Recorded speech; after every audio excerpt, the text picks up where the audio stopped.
All right, let's take a look here. Catch up to you guys. So hopefully, you go to your L3. You're going to make that your x's and your L1 times p of x, which is L2. That's the value times the weight. You should get these numbers.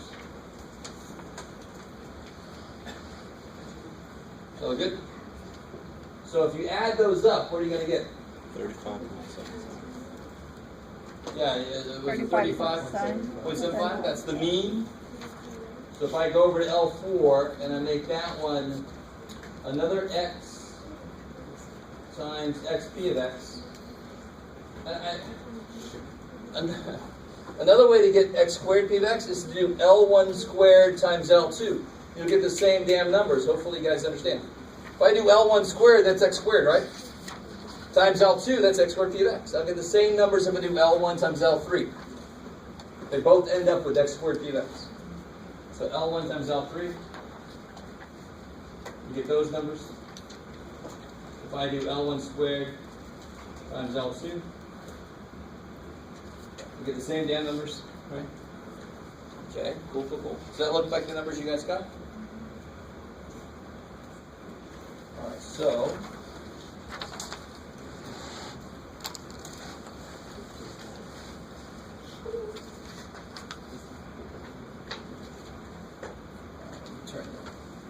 thank you.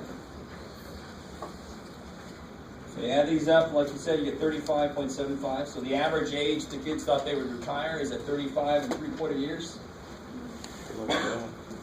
They're gonna get 36 and get a rough wake up call. This, I think I remember 1399. 0.05. 0.15? 05. 0.05? Okay. Now, another mistake people make. Let's jump down to part C real quick. That's the nuts and bolts, just working stuff out. So we got the mean is 35.75. People always forget to just do this dude entirely. They just kind of square root this number and think they're done. But you have to put it into the formula. That number goes here.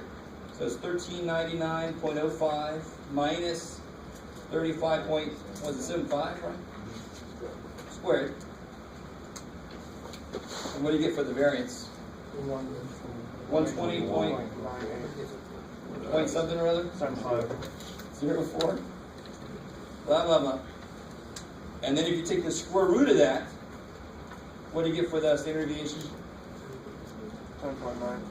10.9? 99. 99? 4? Yes. Okay, alright, so then you round it 3 places to there. Right? You can make an argument to make that 11, and I wouldn't argue too much with that. But if you're ever in doubt, go out 3 places. So that part hopefully is okay. That's the nuts and bolts, just using the formulas. Come back up to part A. I told you one thing that a probability distribution has to do. Why is this a valid probability distribution? One thing is...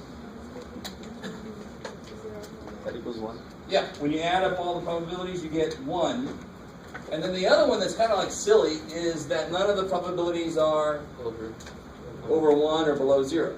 Right? Because you can add up to be 1, but one of them might be negative, and that's why. And of course, you can't have negative probability.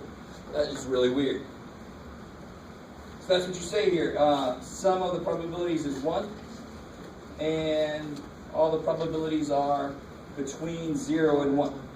If you ever see me ask that question, that is your answer. If you leave one of those out, you get half points. So kind of silly. What about this question? What's the probability that a kid believes they'll be at least 25 when they retire?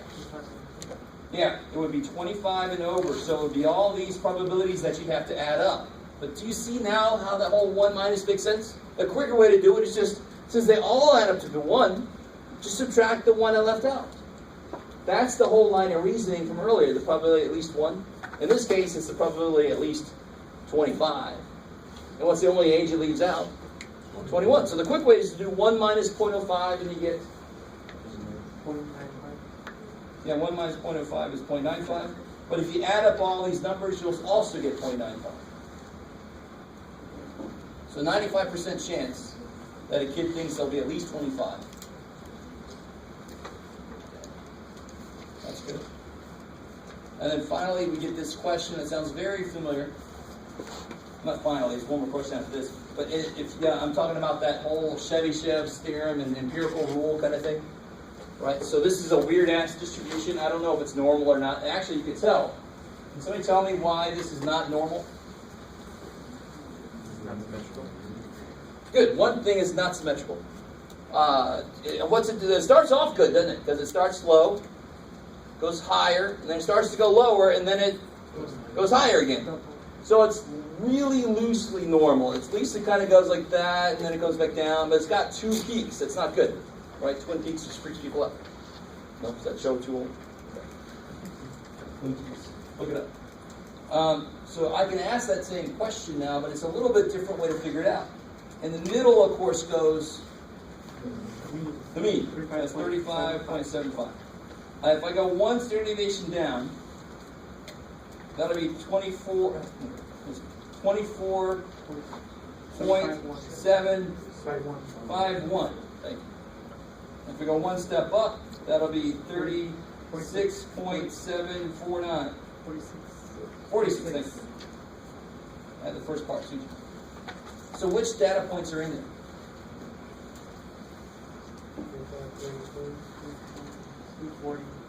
Yeah, the only ones that are left out are 21. 21's down there. And 50 and 65. So the ones I capture are 25, 30, 40. So what percentage? You can't just say 3 out of 6. You can't say half of it. You have to look at the actual percentages here. No, what did I do? 25, 30, and 40. 60. So if you add those up, you'll get 5, 69. 3, 69, right? Yeah. 0.69 or 69%. So would you say, I mean, it looked very loosely normal, and why does this sound like more evidence that it might actually be sort of close to normal? How much is supposed to be within 1 for normal? 67. 68, that's pretty damn close. So I can look at 2 and kind of make sure it's close to what? Go out to 2 places, it should 95. It should be 95 or close. Okay. So that final question. How many kids believe they will retire before age 50? How many kids? So you can tell me the percentage of kids. What percentage of kids think they'll retire before 50? 74. Yeah, if you add up all the ones before 50, you get 74%, right? So 74% think so, but I want to know how many kids. 74% of 200. 200, because it's 200 kids. Yeah, so you take 0.74 times 200, and you get something. 148. 148 then.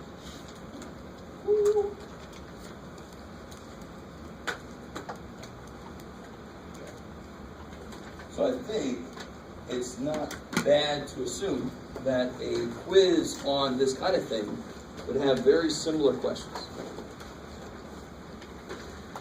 Hint. So Wednesday we're going to do the quiz, and then after the quiz is done, we're going to continue lecturing in chapter 5. Okay. So the first thing is that probability quiz. I'll see you guys then.